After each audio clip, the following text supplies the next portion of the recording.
Programa de opinión de producción nacional con elementos de lenguaje, salud, sexo y violencia que solo bajo la supervisión de padres, madres, representantes o responsables es apto para niños, niñas y adolescentes.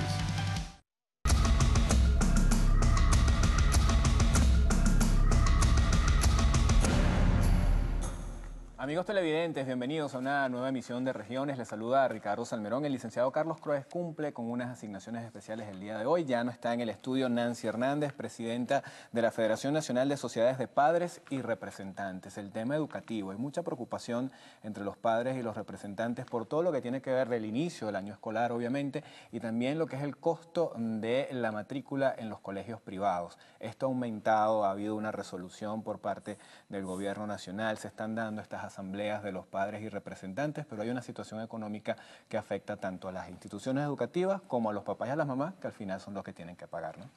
Sí, buenos días.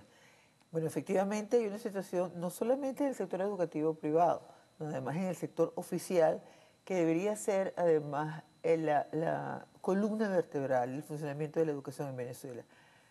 ¿Por qué se hace tanto ruido en relación con los costos de la matrícula del sector privado? Si nosotros de verdad aquí el Estado venezolano, en este caso con el gobierno ejecutivo, con el Ejecutivo Nacional, garantizar el derecho a la educación, de una educación libre, gratuita, plural y de calidad, sobre todo tal como manda la Constitución, en el periodo desde preescolar, desde educación inicial hasta el último año de educación media, lo privado sería una opción voluntaria de la familia que decide inscribir a su hijo en una institución de carácter privado. El drama de Venezuela ahorita es que la educación oficial, las escuelas oficiales, los liceos oficiales, no son precisamente la alternativa de la educación que debería ser la primera opción. Nosotros en este momento encontramos una educación en los planteles oficiales sin docentes, sin infraestructura, sin material actualizado sobre las últimas tendencias de conocimiento, tanto para los docentes como para los muchachos y las labores de investigación, que tenga acceso el país a un conocimiento actualizado y vigente, pero además con unos salarios que realmente han llevado a que migre el sector docente hacia otras profesiones, o se va del país o se va hacia otras áreas que le permitan. Al sector informal, muchísimos docentes están en el sector informal porque se dan cuenta que además lo que ganan no les alcanza ni siquiera para tener lo más importante, que es la manutención básica. ¿Qué pasa con ese estudiante que se forma en una escuela pública y que no ha tenido las clases correspondientes de biología, de química, de física, de castellano, por falta justamente de profesores? Bueno, es que tenemos además un problema mucho más grave. Nosotros acabamos de culminar en julio pasado el año escolar con cerca de 9 semanas sin clases los viernes a raíz del racionamiento eléctrico, pero además en el interior del país, además de los viernes, 2 días más. Es decir, nuestros muchachos en el interior del país terminaron asistiendo 2 días a la semana a clase durante los meses de mayo, junio y los pocos días de julio. ¿Esos días nunca se recuperaron? Nunca se recuperaron, y esos días equivalieron prácticamente a la mitad de un lapso. Además, recordemos que en el caso de educación media hay materias, y también educación primaria, hay materias que solamente se veían los días en los cuales había racionamiento eléctrico. Es decir, ya había una situación de déficit de cumplimiento de objetivos en el programa escolar para que además se añadiera esto. El ministro de Educación dijo que no había incidencia. Bueno, yo le insto y le exijo al ministro de Educación que nos diga realmente cuáles fueron los objetivos que se cumplieron, cuáles se dejaron de cumplir y cuáles fueron las competencias o destrezas que dejaron de adquirir nuestros muchachos en esos 2 meses, en los cuales hubo una situación muy irregular, pero durante todo el año escolar, donde no se priorizó la dotación de energía eléctrica hacia los planteles escolares y más bien se castigó incluso a aquellas iniciativas en el sector privado que quisieron buscar mediante alternativas de no uso de energía eléctrica, utilizo de plantas eléctricas, cerraban por órdenes del Ministerio de Educación las instituciones educativas para que no hubiera clases. Es decir, hay una igualación hacia abajo, además del deterioro que hay en materia de calidad de la educación, también las condiciones en las cuales no se permitía que nuestros muchachos estuvieran cumpliendo con el sagrado derecho, y era el Estado venezolano quien violaba ese derecho a la educación a través de medidas como esta. estaba esa situación con el tema del racionamiento eléctrico, pero le había preguntado acerca de la falta de profesores en materias específicas y lo que tenía que ver eso en la incidencia en la formación del estudiante. Por supuesto, nosotros tenemos acá un grave problema que en nuestras universidades y nuestra universidad pedagógica, que es la Universidad de la Educación, la Universidad Pedagógica Experimental Libertador, donde cada vez están egresando menos docentes especialistas y sobre todo en aquellas materias fundamentales como son matemáticas, física, química, biología también y ahora en áreas de idiomas modernos como es el caso de inglés. Esa situación ha llevado a que, por supuesto, se promedie, pero no es una situación nueva, es una situación incluso que viene desde antes de 1999. El drama es que si antes era por vía de excepción, ahora se ha convertido en una rutina en los sectores, en las escuelas oficiales, de promediar las notas que no tienen nada que ver con los contenidos o con los objetivos que deben cumplirse en estas materias fundamentales.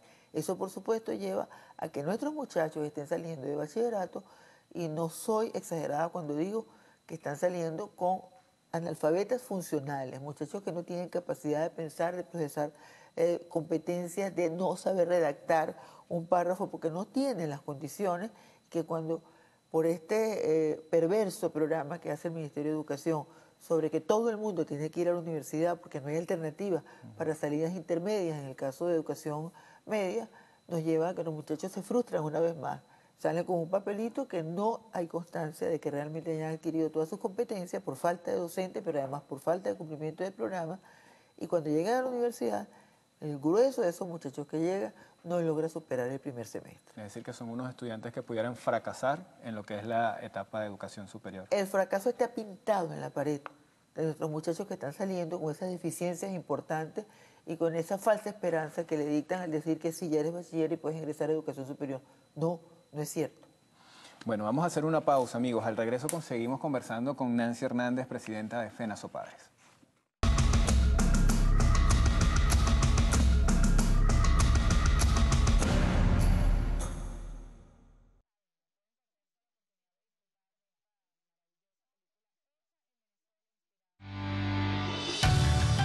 Estás viendo Regiones.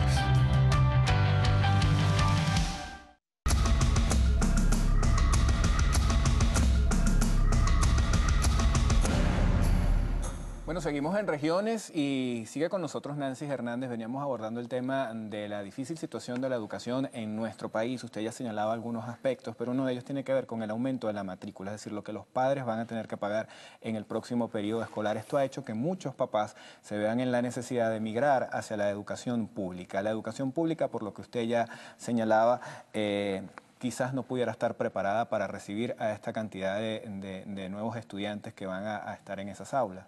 Sí, es importante aclarar algo. La educación toda es pública y tenemos planteles de carácter oficial, nacionales, regionales y municipales, y planteles de carácter privado, ambos garantizados en nuestra Constitución. El drama es que no podemos pagar, pero además, seamos sinceros, en las asambleas de padres se celebran permanentemente, incluso por encima del retardo del ministerio. La resolución 114, que perdió vigencia en el año escolar 2015 y que durante todo el año escolar 2015-2016 la aplicaron con retroactividad cuando esto no tiene nada que ver porque fue dictada para un año escolar específico, también la aplican ahora porque no ha habido otra resolución para el año 2016-2017. Esa resolución básicamente dice que si no hay asamblea de padres y representantes, no se autoriza el aumento de la matrícula escolar o la inversión que vayan a hacer los padres en materia de educación. Pero el problema de la trampa de esa resolución es que establece un techo, es decir, yo padre te permito que ejerzas tu libre derecho a decidir el tipo de educación de tus hijos, pero hasta aquí. Entonces, todo el derecho, ¿en qué consiste? el 12%, es decir, es el máximo que pudieran hacer si no hay un proyecto económico, pero además la pregunta que nos hacemos como padres es ¿dónde está el estudio económico que hizo el Ministerio de Educación que diga que establezca ese porcentaje cuando las propias cifras del Banco Central establecen que nosotros tenemos una inflación cercana a los 3 dígitos? Y estamos hablando escasamente que supera los 2 dígitos lo que está estableciendo el Ministerio de Educación.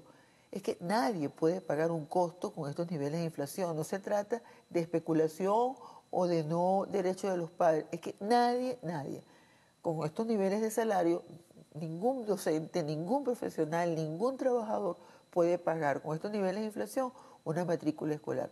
Pero ¿cómo le decimos nosotros a nuestros docentes que no le podemos pagar lo que legítimamente se han ganado? Ahora, pero esa cláusula, esa resolución no se cumple porque los aumentos van incluso más allá del 12%. Claro, porque además una institución educativa que tiene estudiantes por el orden de 400 alumnos, si la matrícula le baja a 200 o a 300, se hace inviable económicamente y tiene que cerrar sus puertas, porque no puede ni garantizar el mantenimiento, ni garantizar el pago de los trabajadores de apoyo, ni garantizar menos el salario de los profesores.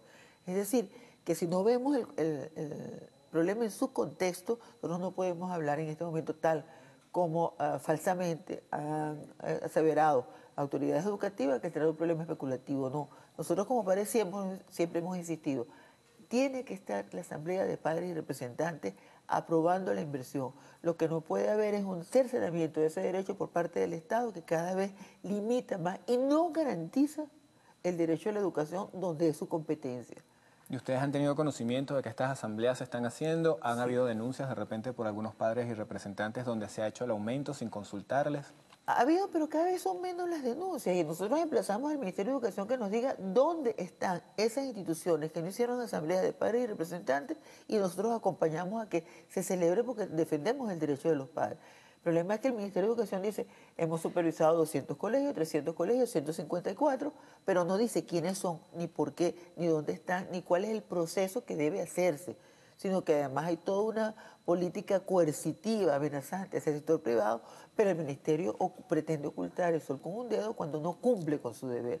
¿Cuál es el deber del Estado venezolano? Garantizar que el sector oficial esté en condiciones de brindar una educación plural, gratuita, de calidad y con toda la canasta escolar que nos permita a nosotros decir que hay una educación gratuita. No se trata solamente de no cobrar matrícula, se trata de que esté garantizado el transporte escolar, de que nuestros niños en escuelas oficiales tengan un seguro escolar los 365 días del año, de que el programa de alimentación escolar funcione, que no ha funcionado, que además el acceso y la dotación, la accesibilidad y la garantía de esa calidad estén garantizadas, que tampoco lo hay. Usted va a cualquier institución oficial, las bibliotecas están desactualizadas, no hay luz, por supuesto, no hay servicio de internet, las computadoras están obsoletas, el programa de las canemitas es incompleta, no se utiliza, y nuestros docentes lo saben, la llamada colección Bicentenario, porque son libros con severas fallas, no solamente de contenido, sino de un adoctrinamiento que viola el 102 de la Constitución, porque no garantiza una educación plural basada en todas las corrientes de pensamiento. Es decir,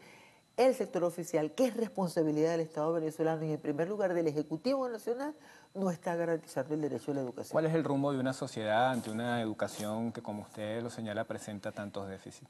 Es terrible. Nosotros podemos hablar en este momento que Venezuela presenta un colapso educativo, un colapso del modelo educativo, del sistema educativo por la crónica desatención del Estado hacia el sector educativo. ¿Qué creemos nosotros que puede haber? Mira, hace pocas semanas acaban de anunciar en Argentina, aquí al lado, en América, que van a aumentar el número de horas de clase a partir del año escolar, es decir, a partir de este mes, a 9 horas distribuidas en la semana.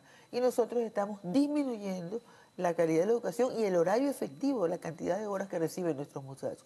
Un país que no garantice los valores de la educación y el trabajo, que no garantice el derecho a la educación y los derechos asociados a la educación, que además no garantice que nuestros muchachos estén en las óptimas condiciones, porque la calidad de la educación tiene que ser óptima, porque si no, no es educación de calidad.